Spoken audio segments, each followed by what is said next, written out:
In the meantime, turning now to news overseas, a tweet by U.S. President Donald Trump over a shoving of a 75-year-old man by riot police has reignited controversy and stoked anger among many Americans. VOA's Patsy Witakaswara has the full story.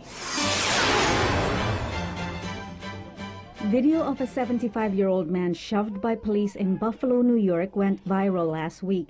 The two officers involved have been charged with second-degree assault. But President Donald Trump reignited the controversy Tuesday, tweeting a video by a right-wing outlet presenting an unproven conspiracy theory that the man was trying to block police communication equipment. Trump accused him of being an Antifa provocateur, saying he fell harder than was pushed. Trump's tweet is the latest of a series of remarks that have stoked anger and racial division in a nation shaken with more than 2 weeks of unrest over the death of George Floyd, a black man who died after being in the custody of a white police officer. This is not a president who is capable of looking at turmoil in the country and trying to find ways to heal wounds and bring people more broadly together. His success, as he has seen it, is built on attacking even more harshly anybody who's critical of him and at trying to stoke divisions and excite his own narrower base. A base that may be getting even more narrow. Recent polls show 76% of Americans, including 71% of whites, call racism and discrimination a big problem in the U.S. compared to 50% in 2015. A lot of white Americans are waking up to the reality that they were part of a system that maybe privileged them, but that has some pretty horrible implications for social justice and for everyone else. A survey also shows that 78% of Americans support the protests and 57% believe police officers are more likely to treat black people unfairly.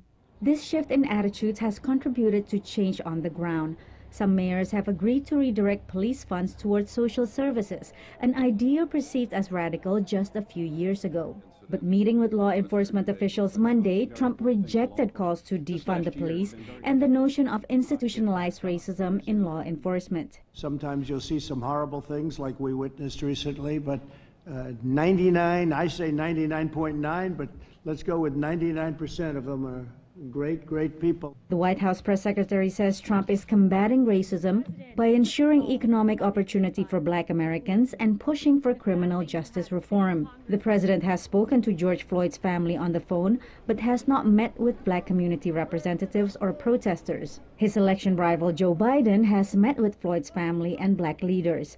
While polls show Americans view Biden as more empathetic than Trump, the Democratic presidential nominee has his own challenges. He's going to have to walk a fine line, getting support, as he has in the past, from law enforcement officials, while also making the strong call for dramatic transformation in how we deal with police and police violence in the country. Biden has denounced rioting and also rejected calls to defund the police.